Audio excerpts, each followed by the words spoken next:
Tardes. Sí hubo un problema de conexión, no sabía si me escuchaban o si ya me habían dado pase.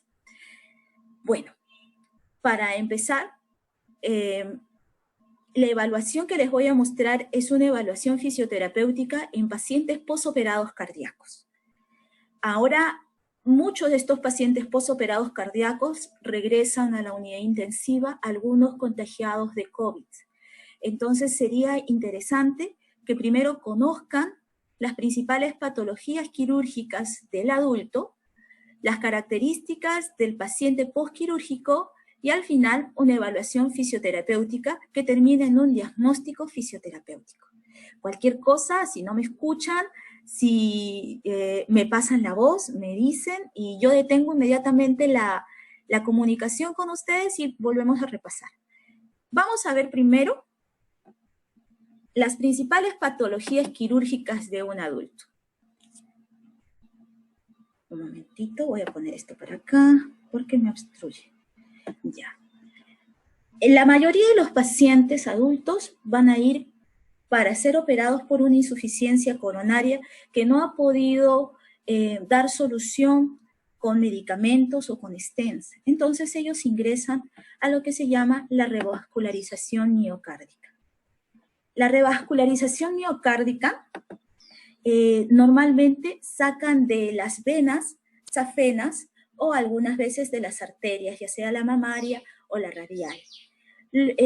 Restablecen las coronarias, pero este tipo de operación, ¿no? Se va a ver la sobrevida del paciente si es que empieza a tener una disfunción del ventrículo izquierdo. Se va a determinar por el tiempo de extracorpórea que tiene el paciente, ¿no? Que si es mayor de 2 horas es una extracorpórea prolongada. ¡Uy! Salí. Perdón. Continúo. Otro tipo de cirugía que normalmente se ve en el INCOR es la reparación o reemplazo de las válvulas, ya sean mitrales, ya sean aórticas, en pocos casos las tricuspidias. Normalmente a veces son biológicas, a veces son mecánicas. Las mecánicas duran más tiempo, son de fácil implantación, pero requieren anticoagulantes a largo plazo, ¿no? Las biológicas sufren desgaste. También tenemos la operación que se va a dar solo en el INCOR, que es el trasplante cardíaco. El INCOR es privilegiado en ser el único establecimiento del Perú donde se hace el trasplante cardíaco. El trasplante cardíaco, normalmente el corazón llega al paciente como un órgano denervado, por lo cual el paciente no va a sentir dolor anginoso. Al contrario, él puede estar haciendo, ya una vez que sale de la cirugía, puede estar haciendo ejercicios cardiovasculares y nosotros le vamos a tomar en cuenta su escala de Borg, su escala de cansancio cardiovascular, que va del 6 al 20, si tiene cefaleas o mareos. Pero el dolor anginoso no va a tener por ser un órgano denervado. Y las intervenciones quirúrgicas que se hacen en la aorta, ya sea en la parte ascendente, en el callado, en la aorta abdominal, en las cirugías con los tubos de Drake, con los tubos valvados o valvulados, son los que nos van a dar una referencia de cómo se encuentra el paciente. Estas 4 cirugías son las que se ven, claro, en mayor cantidad las revascularizaciones en el INCOR. Entonces, ya sabemos las principales patologías quirúrgicas del paciente posoperado cardíaco. Vamos a ver las características de este paciente posquirúrgico. Para empezar, ¿qué tipos de incisión tiene este paciente? Este paciente le han hecho una cirugía tradicional, una esternectomía, o a este paciente le han hecho una toracotomía, que es una cirugía mínimamente invasiva, pero para poder llegar al corazón, este pulmón debe de tener menos oxígeno. Entonces llegan a veces atelectasiados, llegan a veces con parálisis frénicas del hemidiafragma, que ha sido por donde han ingresado. Entonces Es una cirugía mínimamente invasiva, pero que nos trae complicaciones posteriores y normalmente son muy dolorosas para los pacientes. También tenemos que observar en este paciente postquirúrgico cardíaco los tubos de drenaje. Ellos llegan con 3 tubos de drenaje, uno mediastinal, pericárdico y uno pleural, ¿no? Estos tubos de drenaje normalmente se van retirando al segundo, tercer día, de acuerdo al débito que tiene. A veces estas cirugías no son suficientes y el corazón no responde de la misma manera que cualquier otra operación. O quizás sea un paciente polipatológico que tiene enfermedades cardiovasculares añadidas. Entonces se va a requerir dispositivos cardiofuncionales.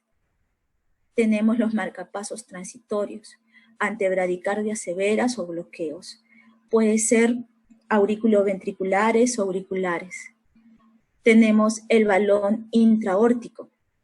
El balón intraórtico es un catéter que normalmente lo colocan por la arteria femoral, ¿no? Que nos va a ayudar a mejorar el gasto cardíaco, disminuye la postcarga e incrementa la perfusión coronaria. Estos son pacientes que deben de tener más o menos elevada la cabecera a un máximo de 30 grados y no debe de haber flexión de cadera. Entonces cuando veamos estos dispositivos, como el que está acá, que es el balón intraórtico, sabemos que el paciente no debe de flexionar, no se debe de elevar la cabecera más de 30 grados. Y el ECMO, ¿no? Que es un sistema de asistencia mecánica circulatoria. El ECMO es para aquellos pacientes que normalmente son puente a recuperación o un puente a trasplante cardíaco. Entonces, tenemos que el paciente posoperado cardíaco le vemos su tipo de incisión, los tubos de drenaje con los que llega y si es que llega con algún dispositivo cardiofuncional. Aparte, muchos de ellos llegan con sus líneas arteriales, con sus catéteres Swan-Ganz que nos miden la precarga, con el PVC que también nos mide la precarga ventricular. Y todo esto se manifiesta en el monitor. Más adelante vemos cuáles van a ser los valores normales. Entonces ya sabemos las principales patologías quirúrgicas, conocemos al paciente, sus características del paciente postquirúrgico cardíaco adulto, y ahora vamos a entrar recién a lo que es la evaluación fisioterapéutica. Esta ficha que ustedes ven acá es la ficha fisioterapéutica cardiorrespiratoria del adulto que tenemos en fase 1 en el Instituto Nacional del Corazón. Le elaboraron mis compañeros y bueno, se las presento aquí. Es una ficha totalmente completa que más o menos demorará unos 30 minutos, pero que nos va a ayudar a conocer al paciente, a evaluar al paciente, a diagnosticar y dar un pronóstico al médico con el que vamos a trabajar, que normalmente es el médico intensivista. Para empezar, siempre, antes de cualquier terapia, no me deja ver bueno, siempre antes de cualquier terapia vamos a hacer un monitoreo hemodinámico. No solo desde el inicio, cuando por primera vez toquemos al paciente, sino cada vez que entremos a la sala y que vamos a intervenir a este paciente, vamos a monitorizarlo. Vamos a ver cómo está su presión arterial media, su saturación de oxígeno, qué tipo de apoyo oxigenatorio tiene, su frecuencia cardíaca, acá falta su frecuencia respiratoria, su PVC y su presión arteria pulmonar. Podemos ver acá los valores hemodinámicos normales que nos van a dar referencia de cómo se encuentra el paciente, siendo su PVC entre 2 y 8. Vamos a coger los datos de la historia clínica. En los datos de la historia clínica tenemos el diagnóstico médico y el diagnóstico postoperatorio. El tiempo de SEC, que no debe ser prolongado, más de 2 horas. Las complicaciones que ha tenido, si es que ha tenido sangrado intraoperatorio. Los antecedentes patológicos de este paciente, su edad, el peso y la talla. También tomamos los factores cardiovasculares, si es hipertenso, las dislipidemias, el tabaquismo, sedentarismo, si es diabético, si sufre de estrés, si tiene hipertensión pulmonar, obesidad o si ha tenido un IMA previo. Este paciente se le va a añadir algunos factores de riesgo si es que tuviera COVID, si es que este paciente ha tenido asma o ha tenido EPOC o enfermedades respiratorias recurrentes.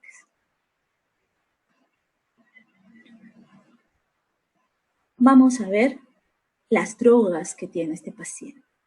Muchos de estos pacientes postquirúrgicos cardíacos salen con dobutamina, salen con algunos vasopresores o vasodilatadores, pero en su mayoría salen de sala con fentanilo, midazolam, altas dosis o medianas dosis de pseudoanalgesia, pues ha sido intervenido el corazón, ¿no?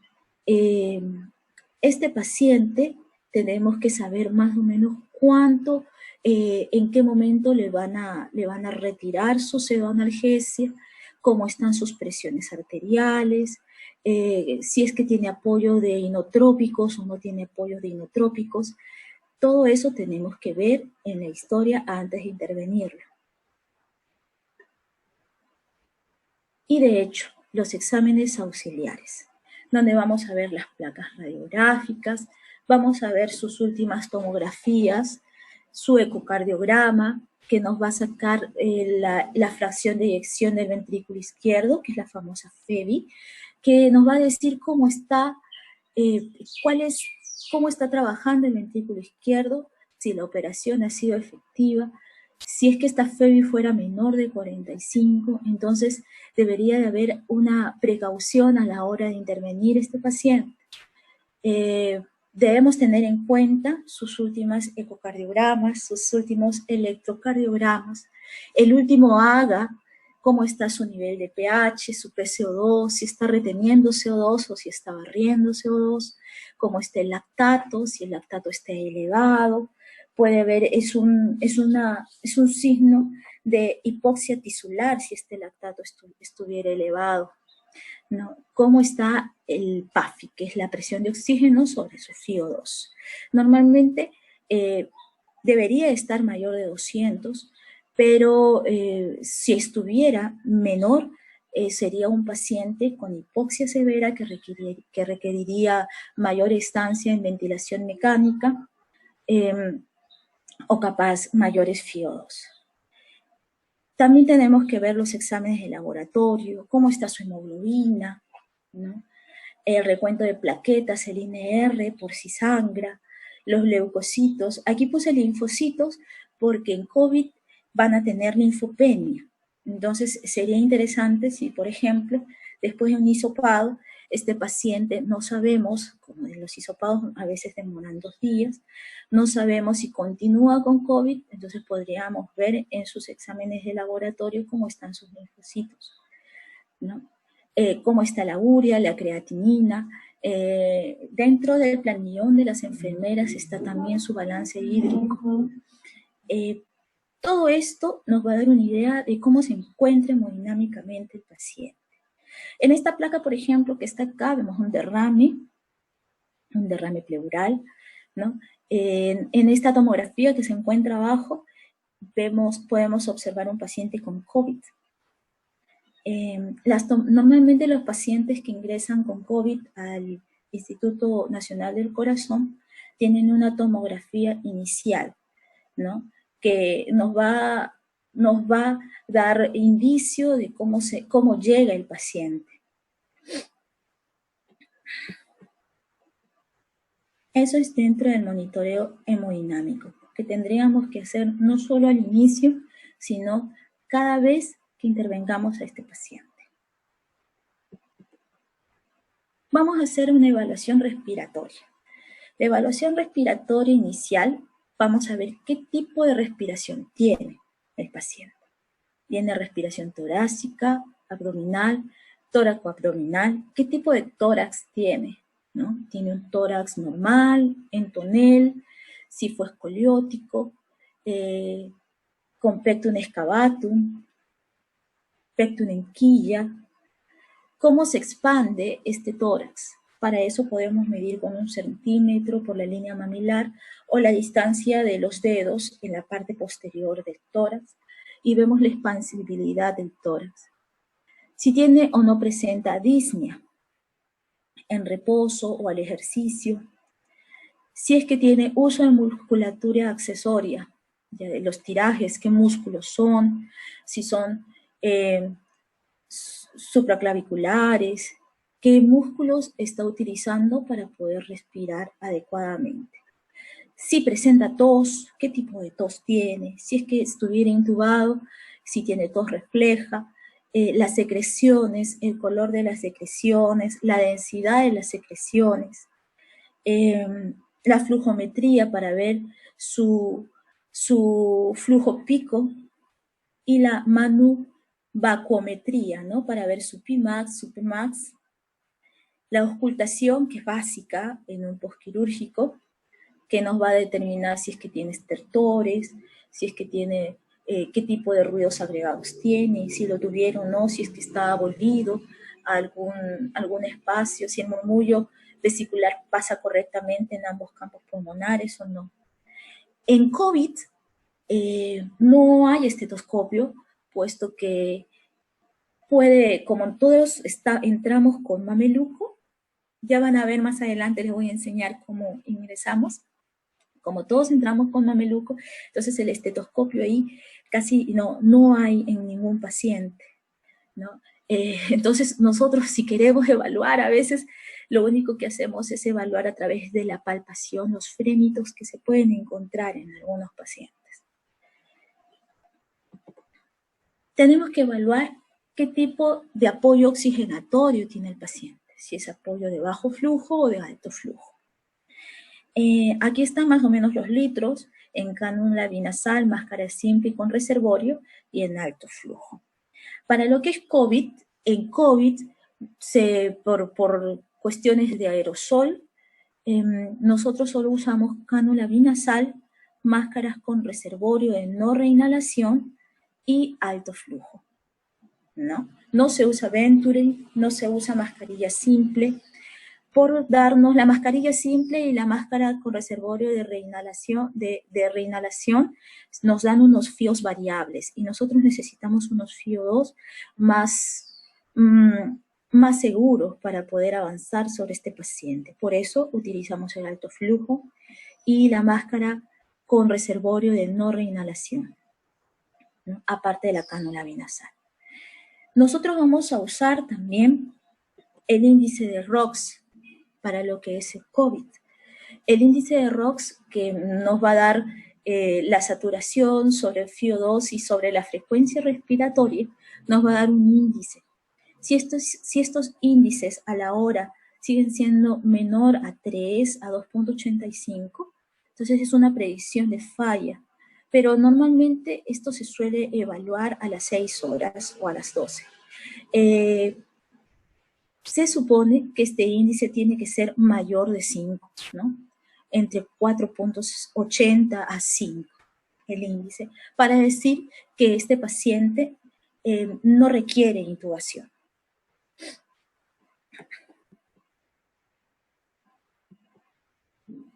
También tenemos la ventilación mecánica. Más adelante mi colega Abraham va a hablar más extensamente sobre la ventilación mecánica, sobre todo en paciente COVID. Acá les voy a dar solo una referencia de lo que deberíamos de saber básico, que es la ventilación no invasiva, como el BiPAP, CPAP, y la ventilación invasiva. Dentro de la ventilación invasiva debemos tener en cuenta el número de tubo, si la inserción es nasotraqueal u orotraqueal, qué tipo de fijación tiene, ¿no? El tiempo que tiene el paciente de ventilación mecánica, el FiO2 en que se encuentra, los volúmenes tidales de acuerdo a su peso predicho. El peso predicho es una fórmula que se saca en base a la talla del paciente, ¿no? Esta es una fórmula, la talla en centímetros, por ejemplo, si yo midiera 1,60, ¿no? Se le resta 152,4, se le multiplica por 0,91 y en mi caso, por ser mujer, le sumo 45,5. Esto me va a dar mi peso ideal o mi peso predicho. ¿Para qué me va a ser útil? Para saber los correctos volúmenes tidales, volúmenes minutos del paciente. Tanto multiplicado por 6 por kilo u 8 por kilo, cuál sería el volumen del paciente correcto para así evitar iatrogenias. En ventilación invasiva también tenemos que apuntar el modo en que se encuentra el paciente, cómo están las presiones, si tiene frecuencias respiratorias espontáneas o no, ¿no? Qué tipo de humidificación tiene, si es activa, si es pasiva.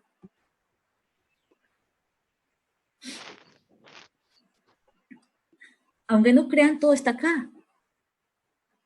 Ventilación mecánica, drogas, laboratorio, AGA, diagnóstico, factores cardiovasculares, todo lo que estoy hablando, que parece muy engorroso, está en una sola cara.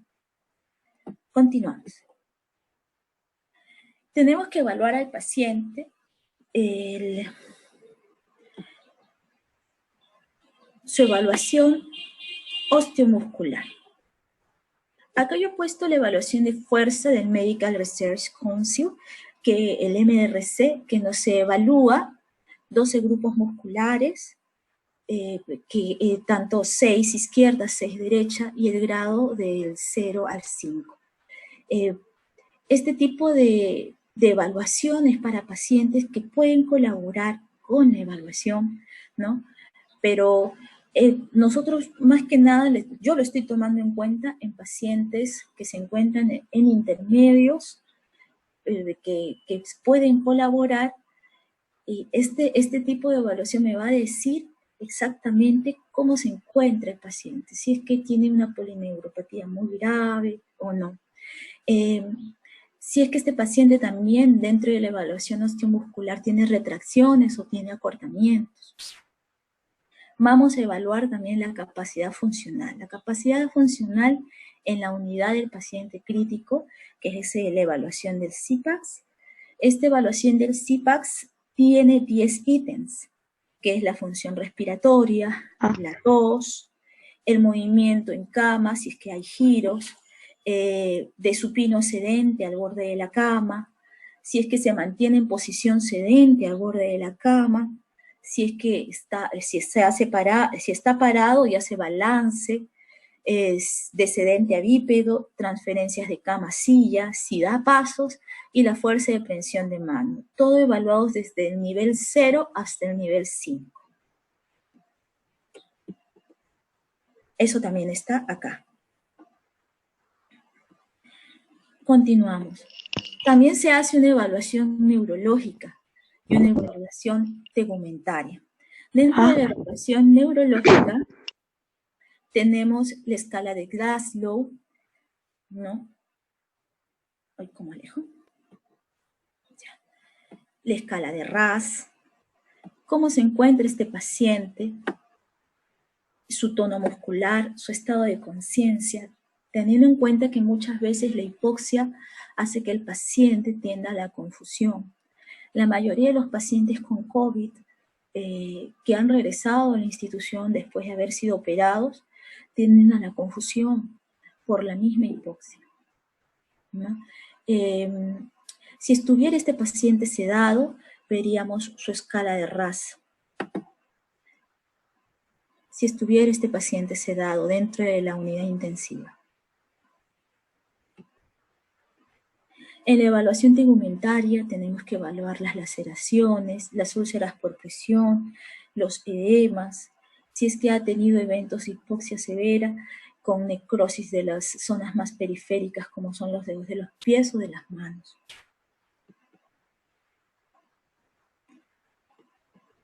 Y al final vamos al diagnóstico fisioterapéutico según la APTA. De nada sirve haber visto al paciente desde el inicio, hacerle un monitoreo hemodinámico, hacerle una evaluación respiratoria, osteomuscular, de fuerza, neuromuscular, tegumentaria, si es que yo no termino en un diagnóstico fisioterapéutico. El diagnóstico fisioterapéutico me va a ayudar a determinar el pronóstico y las estrategias que vamos a seguir para poder ayudar al paciente en su rehabilitación. Este tipo de diagnóstico tiene 4 dominios, que es la osteomuscular, la neuromuscular, la cardiopulmonar y la tegumentaria. Nosotros vamos a tomar lo que es la cardiopulmonar, ¿no? Teniendo en cuenta que este diagnóstico fisioterapéutico está en base a deficiencias. Nosotros no vamos a tener, por ejemplo, si nos llaman por una atelectasia, no vamos a poner un diagnóstico de atelectasia.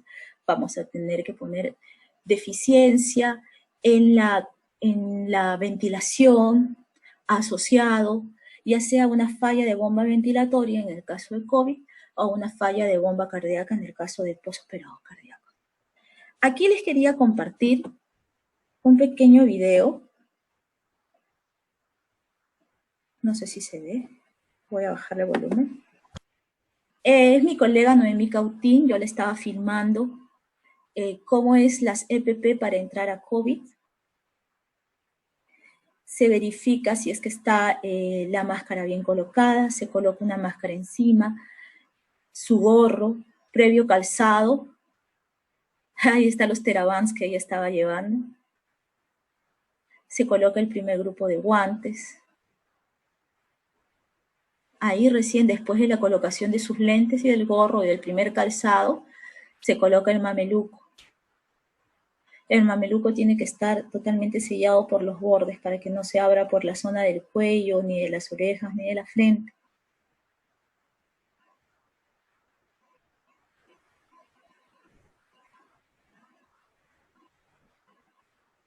Se coloca el segundo calzado, que es el calzado largo, las botas largas, y encima de estas botas largas se colocan botas cortas.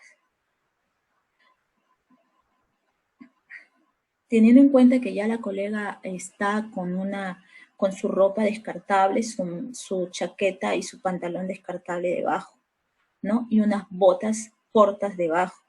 Se coloca las botas largas.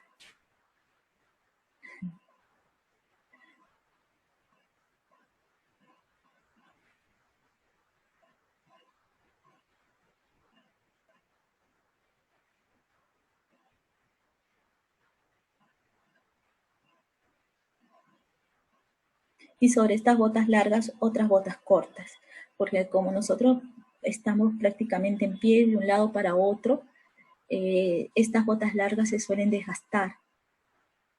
Entonces se colocan unas botas cortas sobre las largas. El segundo par de guantes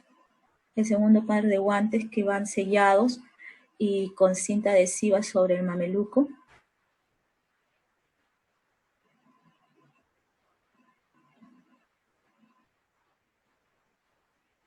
Y sobre todo eso va el mandil, ¿no?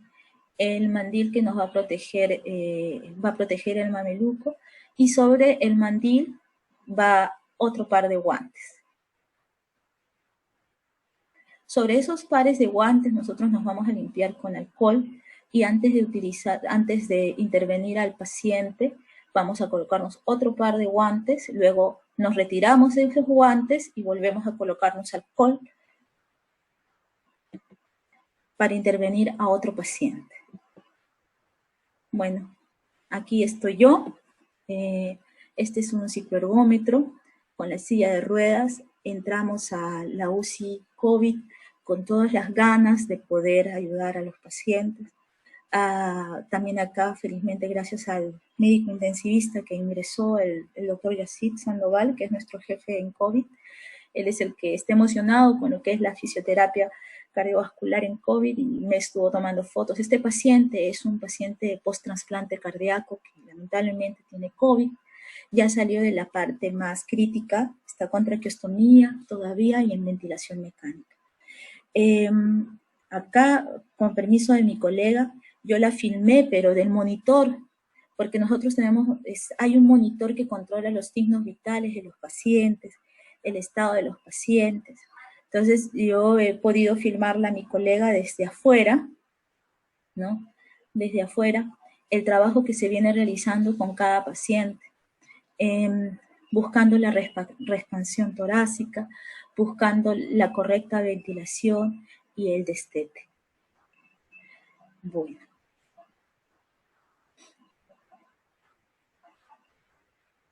El paciente ya en ese momento ya no tenía sedación, sin embargo, no despertaba.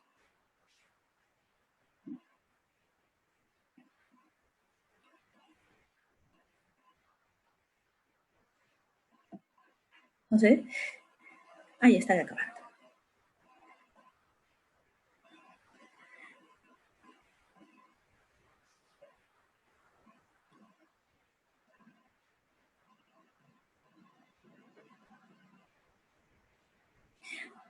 La aspiración es en circuito cerrado. Todos los pacientes que están en UCI UCIN, si estuvieran con otro tipo de apoyo, tienen una mascarilla encima. En el caso del señor, está con traqueostomía.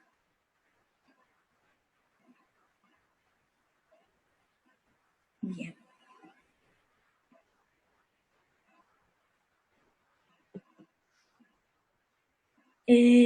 No quería irme sin relatar que nosotros trabajamos a los pacientes cardiovasculares bajo steps de tratamiento, siendo el step 1, 2 y 3 hasta el cuarto, los que son parte de la fase 1 de rehabilitación, ¿no? Y yo creo que eso lo va a trabajar, lo va a tratar más el colega Camilo Corazón, que viene después de mi ponencia, y porque esta ponencia se trata de evaluación, ¿no? Pero no quería dejar de mencionar que nosotros trabajamos bajo steps de tratamiento en rehabilitación cardiovascular. Y bueno, estas son las referencias que he tomado en cuenta para hacer la ponencia. Muchas gracias con todos. He tratado de ser sucinta y rápida dentro de la ponencia. Si tuvieran alguna pregunta, con todo gusto las respondo.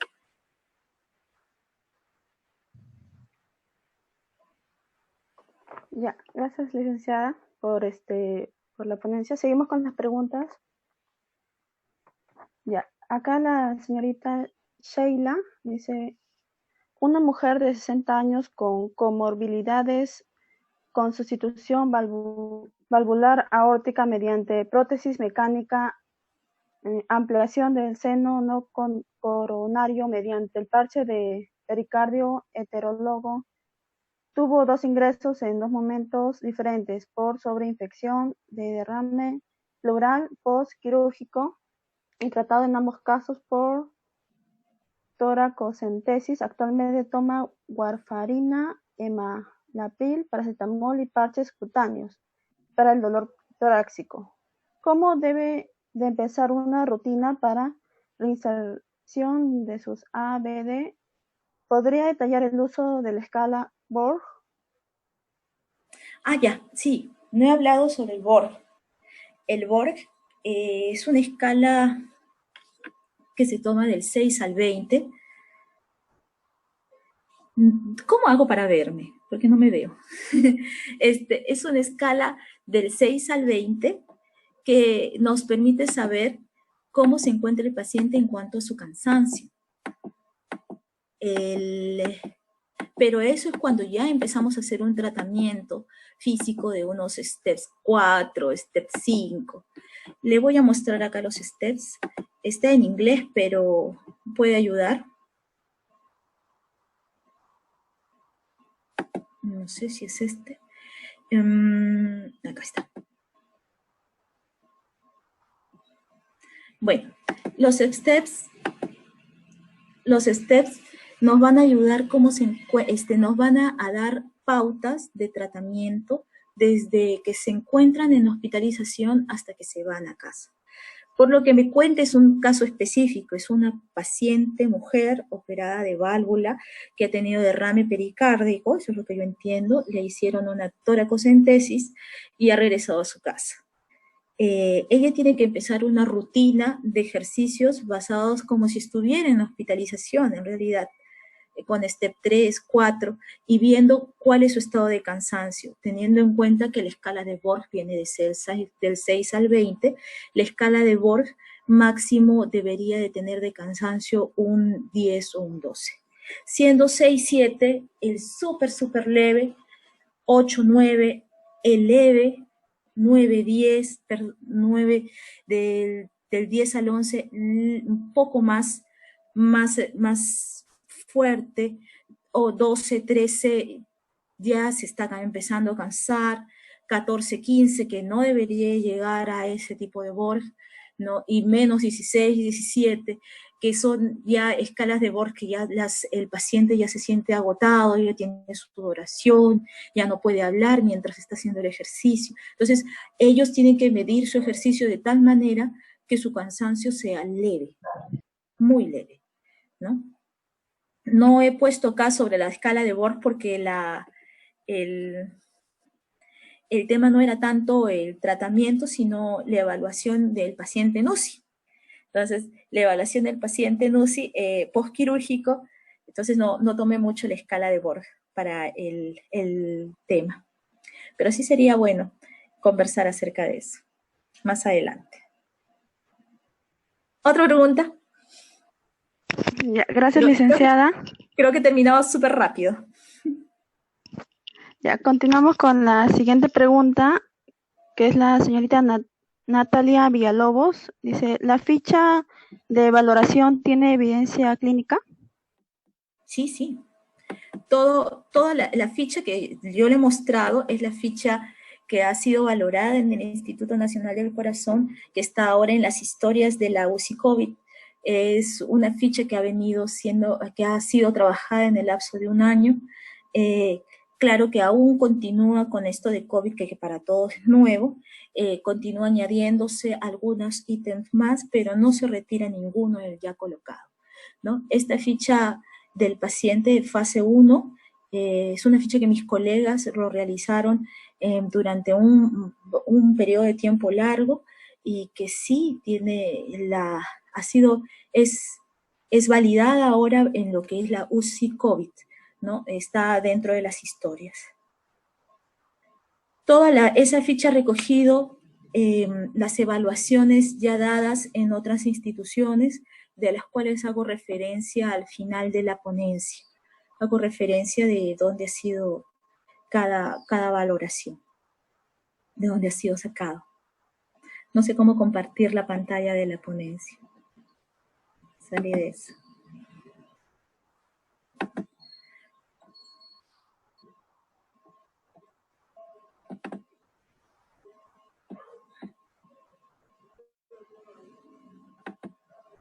Ya está.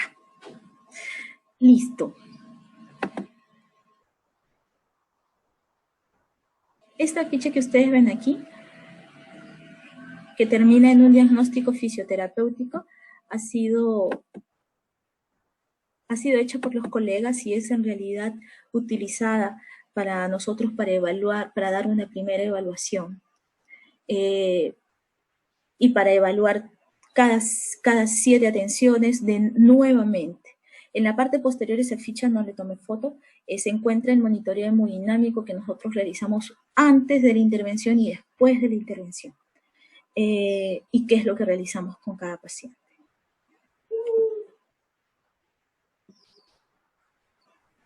¿Alguna otra pregunta? Sí, gracias, licenciada. Con la siguiente pregunta, dice, ¿existe mayor o menor distancia con el paciente pediátrico postquirúrgico en UCI? No le escuché bien. ¿Existe un qué? ¿Existe mayor o menor discrepancia con el paciente pediátrico postquirúrgico en UCI? En cuanto a lo que es la ficha de evaluación, lo que pasa con el paciente pediátrico es que el paciente pediátrico, como nace mal de la estructura de su corazón, él tiene una cardiopatía estructural de su corazón, este paciente va a requerir muchas operaciones. La primera va a ser una paliativa, solo para que viva y crezca y tenga una operación más, ¿cómo le explico? Una operación más que lo ayude a que sea la definitiva, ¿no? Este tipo de paciente pediátrico como va a tener una operación paliativa, se va a mantener hipóxico, va a ser un paciente cianótico, va a ser un paciente que va a tener deficiencia de crecimiento. Sí, hay entre la ficha del adulto y la ficha del pediátrico hay bastante variación en cuanto a los parámetros, en cuanto a los tipos de cirugías. Incluso no se puede valorar con una escala de MRC la fuerza muscular, sino lo que se valora es el desarrollo neurológico, ¿no?, del paciente. En qué trimestre se encuentra, también si es que este paciente ha sido prematuro o no ha sido prematuro, es diferente. La ficha de evaluación de un paciente pediátrico es muy diferente, ¿no? Empezando por su tipo de cirugía y terminando por su diagnóstico. Todos son, el pediátrico es otro mundo que también he tenido la oportunidad de trabajar con pacientes en cardiopediatría, y sí, el paciente pediátrico es muy diferente en todo aspecto, en cuanto a la evaluación, a la valoración y al diagnóstico, y al pronóstico también.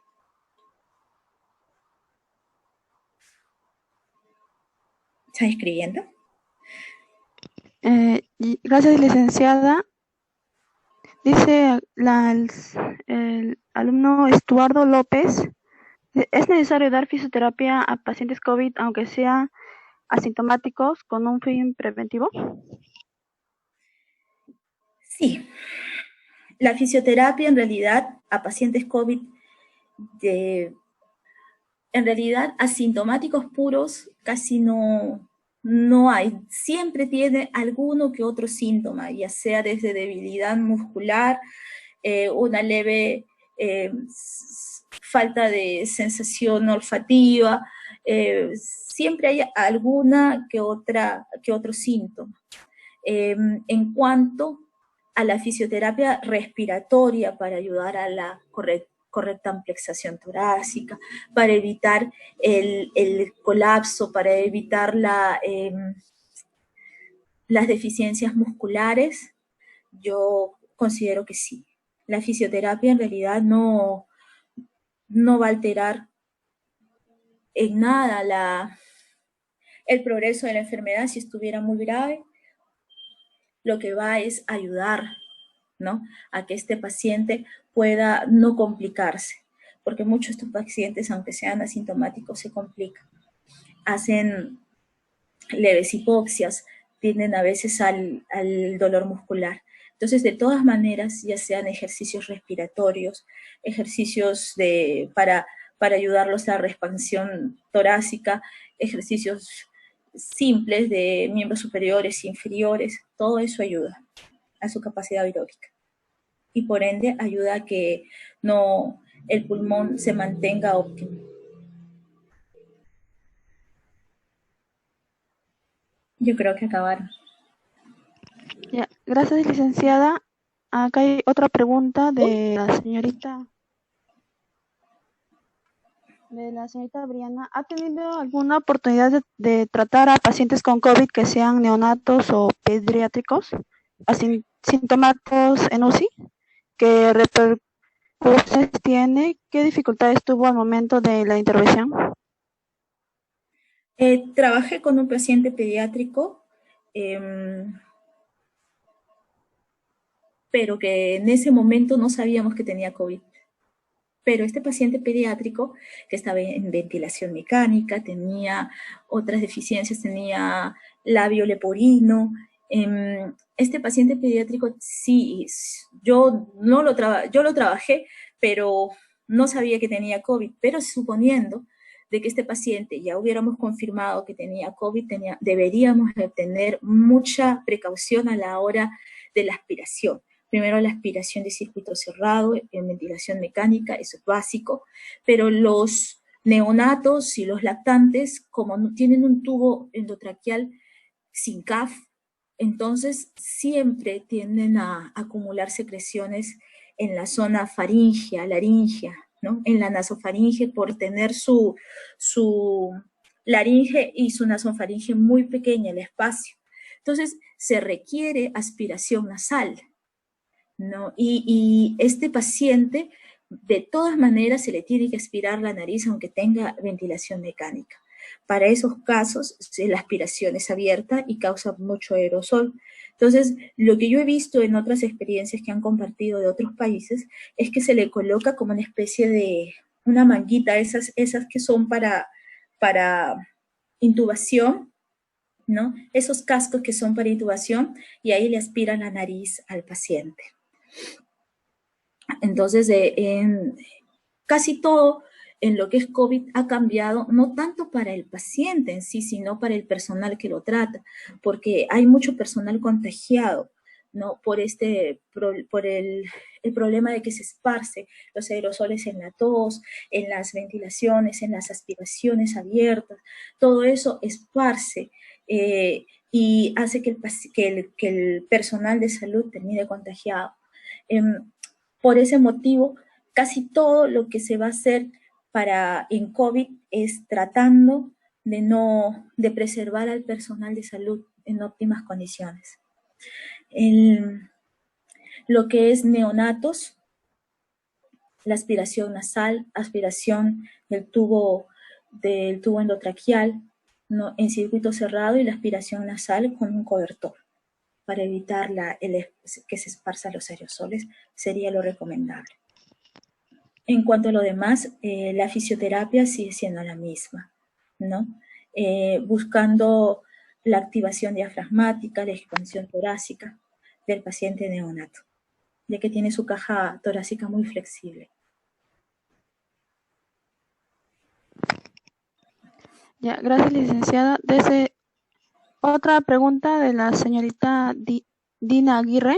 Dice, desde su experiencia, ¿en qué varía la UCI COVID y la UCI no COVID? En las EPP, en las protección, en que, por ejemplo, el paciente posoperado cardíaco, nosotros le tomábamos la escala de Borg del 6 al 20 para saber cuánto se cansaba a la hora de hacer algún ejercicio. Pero en este caso tenemos que tomar la escala de Borg de disnea, ¿no? Porque el paciente, en realidad, al tener un cierto grado de hipoxia, hace que el paciente se agote con mayor facilidad. Por eso hemos ingresado el cicloergómetro, porque el paciente sentado puede empezar a ejercitar sus miembros inferiores sin necesidad de que camine, porque al caminar el paciente se agota, ¿no? Y esa hipoxia puede llevarlo al mareo, a la confusión, y puede ser de que el paciente se pierda el equilibrio y se caiga. Entonces, ante esa situación, porque yo ya lo he visto, lo que hacemos es trabajar al paciente sentado, lo que es miembros superiores, miembros inferiores, le dejamos el cicloergómetro, trabajamos sus frecuencias y observamos. En cuanto a eso, sí hay cambios, puesto que el pulmón dañado por el virus del COVID nos deja un porcentaje muy bajo con el que podemos trabajar en cuanto a su tolerancia al ejercicio, ¿no? Otro cambio sería que toda la vestimenta que tenemos hace que nuestro trabajo también sea un poco difícil. Nos agotamos en realidad, ya que nuestro trabajo es físico, y tenemos como 3 a 4 EPP con 4 guantes. Es un poco complicado trabajar. Sin embargo, como las personas nos acostumbramos, como todo en esta vida, logramos acostumbrarnos y trabajar en cada paciente. Cuando ingresamos, le cuento mi experiencia, cuando ingresamos a COVID con la colega Noemí Cautín, que es la que he filmado, nosotros ingresamos y vimos a los pacientes postrados en cama mirando al techo, a los de UCIN. Nos acercamos y decían, me voy a morir, tengo COVID. Ya, bueno, párese, bájese de la cama, vamos a caminar, siéntese en silla de ruedas, vamos a hacer ejercicios. El paciente empezó a recuperarse con los ejercicios respiratorios, con los ejercicios cardiovasculares. El paciente con COVID, lamentablemente, los que están en la UCI, que son conscientes en realidad del hecho de estar postrados en cama, hacen que el paciente no mejore. Para eso la movilización precoz es vital y los únicos que van a hacer movilización precoz somos nosotros, no hay nadie más. La fisioterapia en COVID es necesaria, la movilización precoz es necesaria, ¿no? Para que este paciente pueda recuperarse lo más pronto posible y no se complique. Ya, gracias, licenciada. Ahí con la siguiente pregunta de la señorita Sheila, dice, al existir dolor torácico a la inspiración, ¿este podría ser signo de alguna deficiencia pulmonar relacionada al COVID? A ver, dice, al existir dolor torácico a la inspiración, ¿este podría ser signo de alguna deficiencia pulmonar relacionada al COVID? Es que el dolor torácico a la inspiración puede ser debido a muchas cosas, no necesariamente al COVID.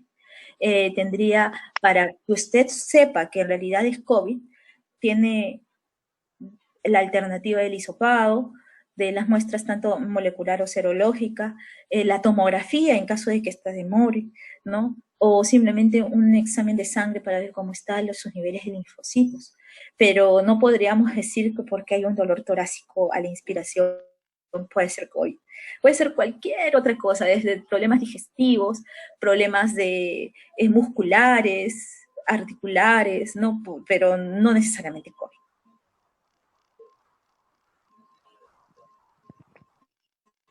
Bueno. Gracias, licenciada. A ustedes ¿Hay por alguna otra invitarme. pregunta? A ustedes por invitarme, en realidad.